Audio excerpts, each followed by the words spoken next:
বর্তমান অবস্থা থেকে আমাদের কিভাবে রক্ষা হওয়া যায়, কিভাবে আমাদের নেতৃত্ব এবং সারা দেশের আওয়ামী লীগ পরিবার এবং সাধারণ মানুষ কিভাবে নির্যাতিত হইতেছে, একটা দেশের রাষ্ট্রনায়ক সহ দেশের সকল পর্যায়ের মানুষকে কিভাবে ক্ষতিগ্রস্ত করতেছে, এটা আমরা যারা আওয়ামী লীগ পরিবার আছি সবাই এটা দিন এবং রাত্রে 24 ঘন্টার সকল কিছু সবার মধ্যে অবগত আছি।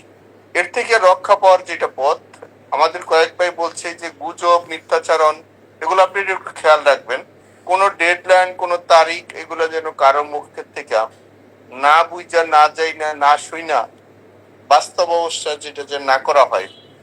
আওয়ামী লীগ একটা 77 বছর দল, প্রাচীনতম দল, যে সংগঠনটা একটা রাষ্ট্র মানুষের স্বাধীন সার্বভৌমত্ব একটা উপহার দিচ্ছে, সেখানে আমরা এবং আমরা আমাদের সকলের এই কথাবার্তা এবং চলা সমঝোতার মধ্যে, সম্মানের মধ্যে হওয়া উচিত। এটা যেন আমরা সবাই খেয়াল রাখি, কারণ এই দেশটা আমাদের।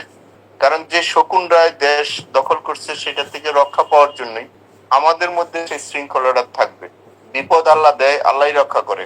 আমাদের ভুলটুরি জানা অজানার মধ্যে যেগুলো ছিল, ওগুলো আমরা সকলেই জানি। সেই হিসাবে আমাদের নেতা যিনি প্রধান, তাকে আমাদের দেশে কিভাবে আনা যায়, ওনার যতটুকু জ্ঞান বুদ্ধি এবং তার যতটুকু আল্লাহর কাছে চাওয়া পাওয়া আছে সেটা থাকবে, এবং আমাদের সকলের মধ্যে একটা ঐক্য এবং সাহস এবং সততার জায়গাটা থাকতে হবে। আজকে ধরুন আমরা এখানে কয়েকশো মানুষ একসাথে আসছি। আওয়ামী লীগ এমন একটা সংগঠন, যে সংগঠনের শুধু ছাত্রলীগের 36 লক্ষ নেতা থাকার কথা, সেম যুবলীগেরও 36 লক্ষ নেতা থাকার কথা, এবং অন্য অন্য সংগঠনেরও এই মিলে আমাদের 1,72,00,000 শুধু নেতা যাদের পদ আছে, এই অবস্থা আমাদের নেতৃত্বটা থাকার কথা ছিল। কেন বা কিভাবে হয় নাই বা হয়েছে, এটা আপনারা সবাই জানেন। এই 1,72,00,000 শুধু আমাদের নেতা থাকার কথা। পৃথিবীর কোন দেশে যদি একসাথে 50,000 মানুষ দাঁড়ায়, তার পরাজয় হয় না। আমরা সবাই বক্তা, সবাই বুঝি, সবাই জানি সবকিছুর মধ্যে আমাদের কি হয়েছে কি হয় না, এটা আমরা সবাই জানি। আমি বললাম 1,00,000 মানুষ যদি আমরা একসাথে হই, তাহলে সেখানে কোনো শক্তি এই শক্তিকে দমাইতে পারে না। এই 1,72,00,000 মধ্যে আমি একজন সমর্থক, আমি কোনো কমিটির সদস্য না, আমি একজন সমর্থক হিসেবে আছি। সেই হিসেবে অনুরোধ করবো, আপনারা বা অন্যরা অনেকেই পদে আছেন বা পদের সমর্থক আছেন, যার যার ওয়ার্ডটা, আমি আবারও বলছি 64,000 ওয়ার্ড আছে, যার যার ওয়ার্ডটা যদি আমরা নিজেরা ওইখানে অবস্থান করতে পারি, নিজেরা ওয়ার্ডটা যদি গুছাইতে পারি, নিজেরা যদি নিজেদের ওয়ার্ডটার মধ্যে মানুষের সাথে সম্পর্ক তৈরি করতে পারি, তাহলে আমরা সবাই বাড়িতে ঘুমাইতে পারি। অত্যন্ত দুঃখের বিষয়, আমরা সবাই কেন্দ্রীয় এবং আন্তর্জাতিক নেতা হয়েছি, আমাদের নিজের ওয়ার্ডের কেউ খবর জানি না। আমি একটু বাস্তব মানুষ, আমি অনেক কিছু বইলা ফেলাই। আমরা আমাদের নিজের ওয়ার্ডটা কেউ গুছাইতে পারি না। আমার ওয়ার্ডে তো আপনি কি অবস্থান করে দিবে না, বা আপনার ওয়ার্ডেও কিন্তু আমি অবস্থান করে দিব না। ওইখানে পক্ষের লোক থাক, বিপক্ষের লোক থাক, যার যার ভোট সেন্টার বা যার যার ওয়ার্ড যদি আমরা নিজের অবস্থান করতে পারি, তাইলেই সারা দেশে আমাদের একটা অবস্থান হয়ে যাবে। পৃথিবীর কোন শক্তি গিয়ে কিন্তু আমাদের বাড়ির মধ্যে গুছাই দিবে না। সেই হিসেবে আমি বলছি যে এটা আমাদের নেতার কাজ, উনি এটা করছেন, আমাদের যে কাজটা সেটা আমরা করব। সেই জন্য প্রথম সবাই একটা ওয়াদা করেন, যার যার ওয়ার্ড, যার যার সেন্টারটা আমরা নিজের অবস্থান তৈরি করি। যার সাথে আলোচনা করে, যার সাথে পরামর্শ করলে, যার সাথে নিগোজিয়েশন করলে আমি আমার ওয়ার্ডে থাকতে পারবো, আমরা সেই অবস্থানটা তৈরি করি। আমাদের নেতার পক্ষে 24 ঘন্টা হয়তো বা সময় পাওয়া যাবে, ওই 1 মাস 2 মাস 1 সপ্তাহ 3 দিন আগে 10 দিন আগে সেগুলা গল্প করে লাভ নাই।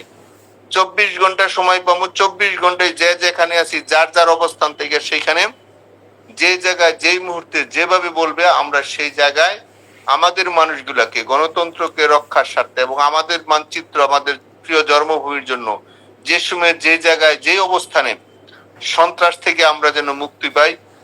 এই যে দখলদার, এই যে আজকে একজন মার কোলের শিশু যেভাবে নিরাপদ থাকার কথা ছিল, সেই জায়গাটা কিন্তু নিরাপদ নাই। যেখানে ছোট ছোট মাসুম বাচ্চা নিরাপদ নাই, তাহলে সেখানে যুবক তরুণীরা, তরুণরা, বৃদ্ধরা, আমার বাচ্চা ছাড়া আমার ভাই বোনেরা কেউ নিরাপদ নাই। সেই জন্যই আমাদের সাথে আমি আপনাদেরকে বিনয়ের সাথে বলি, যারা আজকে এখানে আলোচনা শুনছেন, অন্তত আপনাদের কাছে অন্তত অনুভূতিটা আসুক, নিজের ওয়ার্ডে নিজের জায়গাটা নিজে কিভাবে রক্ষা করতে পারি। সেই জন্যই মানুষের সাথে সম্পর্কের বিকল্প কিছু নাই। শত্রু থাকবে, অপরাধীরা থাকবে, কিভাবে আমাদের টিমরা, আমরা আওয়ামী লীগ পরিবার, আমরা যেন একসাথে থাকতে পারি।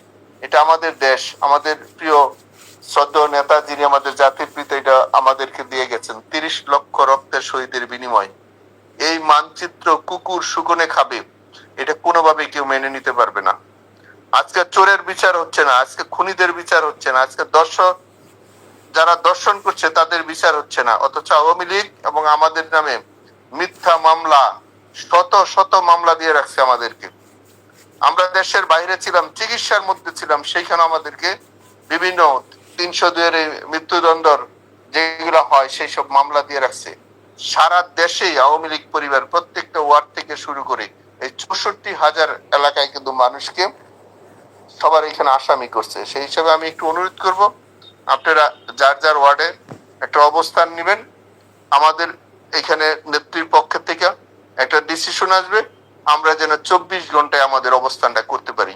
এটা আমাদের দেশ, এটা আমাদের জন্মভূমি। এই জন্মভূমির জন্য যা দরকার, যা প্রয়োজন, মানুষের শান্তিতে রাখার জন্য, মানুষকে নিরাপত্তা দেওয়ার জন্য আমাদের পক্ষে যা যা প্রয়োজন, আমরা সবকিছু নিয়ে প্রস্তুতি নিয়ে আমাদের এই প্রিয় জন্মভূমি মানুষের যে ন্যায় বিচার পায়, মানুষের স্বাধীন চেতনায় চলতে পারে, এর জন্য যা যা প্রয়োজন আমরা আল্লাহর রহমতে, আল্লাহর অশেষ দয়ায়, কারণ মানুষ আমাদের ভুল ত্রুটি আছে, আল্লাহর কাছে আমরা ক্ষমা চাই। আমাদের সারা পৃথিবীর সাথে যে বন্ধুত্ব যে সব জায়গায় নষ্ট হয়েছিল, সেইগুলো পরিপূর্ণতা করে আমরা একসাথে আমাদের পুরো দেশের মানুষকে নিয়ে আমরা নিরাপদে থাকতে চাই। যেটা আমরা আগে ছিলাম, আমাদের তার চেয়ে তো ভালোভাবে আমরা যেন থাকতে পারি, সেই পরিবেশটা আমরা করার জন্য আমরা চেষ্টা করছি। আমাদের লিডারও সেটা করছে। আমার বিশ্বাস আপনারা উপলব্ধি করছেন, আপনারা নিজেরা সেই কাজটার জন্য করার জন্য প্রস্তুতি নিচ্ছেন। এবং আপনাদেরকে জানাই, আমি আবার বলছি, বড় নেতা অনেক দেখছেন, বড় পদলা অনেক দেখছেন, কিন্তু এই সর্বশেষ আপনাদের মাঠ পর্যায়ে কর্মীদের কাছে কিন্তু এখন যাচ্ছে। মাঠ পর্যায়ে কর্মীকে অমূল্যায়ন করলে, মাঠ পর্যায়ে কর্মীদের নেতৃত্বের মধ্যে শ্রদ্ধাশীল না থাকলে কত বড় ধাক্কা এবং কত বড় অপমানিত হয়, সেটা যারা যে 5ই আগস্টে যদি আমরা শিক্ষা না নিয়ে থাকি, তাহলে কেউ মৃত্যুর পরে শিক্ষা নিবে না। সেই জন্য আপনারা এই যে রমজান মাস রোজা থেকে, আমি জানি কেউ বাড়িতে থাকতে পারে না, কেউ ঘরে থাকতে পারে না, বিশেষ করে আমাদের গাজীপুরের লক্ষ লক্ষ মানুষকে বাড়িঘর ছাড়া করে রাখছে। লক্ষ লক্ষ মানুষ, নারী পুরুষ, তারা বাড়িতে থাকতে পারে না। এটা কোন দেশ, কোন শাসন ব্যবস্থা? আজকে যারা কি অবস্থা এটা করছে, যারা যেই জায়গায় পারছে 302 এর মার্ডার কেসের আসামি করে রাখছে। একজন পুরুষ মানুষ আমাদের গাজীপুরে, আমাদের সমর্থক, আমাদের একেবারে মাটির মানুষগুলো, সাধারণ মানুষগুলো তাদেরকে ঘরে থাকতে দিচ্ছে না। সেই হিসেবে আমাদের ঐক্য হওয়া প্রয়োজন। আমরা যেন আদর্শের ঐক্যটা হই। আমরা একজন সমর্থক থাকি, বড় পদ দিয়ে কিছু আসে যায় না। আমরা সমর্থক থেকে আমরা এই কাজটা করি, আমাদের এই জন্মভূমিটা যেন আরো অপবিত্র না হয়। এর জন্য আপনাদের কাছে সহযোগিতা চাই। আপনারা আমাদের জন্য দোয়া করবেন, আমরা করব। এই কষ্ট থেকে অবশ্যই অবশ্যই অবশ্যই আল্লাহ আমাদের মুক্ত করবে, এবং আমরা দেশবাসীকে নিয়ে, সবাইকে নিয়ে একসাথে আমরা কাজ করব। এবং আমাদের নেতা দিয়ে আমাদের ভবিষ্যৎ প্রজন্মরা যেন সবাই মিলে, আমরা কারো প্রতি প্রতিপক্ষ হতে চাই না, কারো হিংসাত্মক করতে চাই না, কিন্তু জন্মভূমি সবাইকে নিয়ে আমরা একসাথে থাকতে চাই। আমরা সবাই একসাথে থাকতে চাই, এটা আমাদের জন্মভূমি। এর জন্য যা প্রয়োজন আমাদের জায়গা থেকে আসল সময়, আসল টাইমে আপনারা জানবেন, আপনাদের 24 ঘন্টা আগে বলে দেওয়া হইব। যার যার অবস্থান থেকে যেখানে যে অবস্থায় যা বলবে সেটা দয়া করে আপনারা একটু পালন করবেন। এবং আপনারা খুব দ্রুতই একটা ডিসিশন পাবেন। কিন্তু আমি বলি, কেউ ফেক, কেউ মিথ্যা দিয়া কোনো ডেডলাইন যেন কিছু না করা হয়। সময় পরিস্থিতি আপনাকে বলে দিবে কখন কি করতে হবে। সেই জন্য ফেসবুক অবশ্যই চালাবেন, কিন্তু এটা নিজেদের টিম এবং সবকিছু যাচাই বাছাই করা। প্রতিপক্ষরা অনেক ধরনের মিথ্যাচারণ করতে চাইবে, অনেক ধরনের কুৎসা এবং বদনাম এবং আমাদের কর্মী এবং নেতাদেরকে তারা অপমানিত করতে চাইবে, সেটা যেন আমরা খেয়াল রাখি। আমরা প্রত্যেকটার কথার যেন রাজনৈতিক ভাবে সেটা যেন আমরা উত্তর দিই, আমরা যেন রাজনৈতিক ভাবে উত্তর দিই। আমাদের ভাষা, আমাদের চলাফেরা, নম্রতা, ভদ্রতায় যেন মানুষ মনে করে এবং বিশ্বাস করে আমাদের উপরে এবং আওয়ামী লীগের পরিবারের উপরে, আমাদের সহযোগী সংগঠনের পরিবারের উপরে যেন যেভাবে আয়নারা যেভাবে অত্যাচার করেছে, আমাদের দেশবাসী যেন জানতে পারে এবং বুঝতে পারে। বোঝানোর জন্য আমাদের পক্ষ থেকে যা যা দরকার আমরা সেটা যেন করব। কোনোভাবে যেন আমাদের নাগরিকরা যেন কষ্ট না পায়, এটা আপনারা খেয়াল রাখবেন। কারণ আজকে কোনো মানুষ নিরাপত্তা নাই আমাদের দেশে।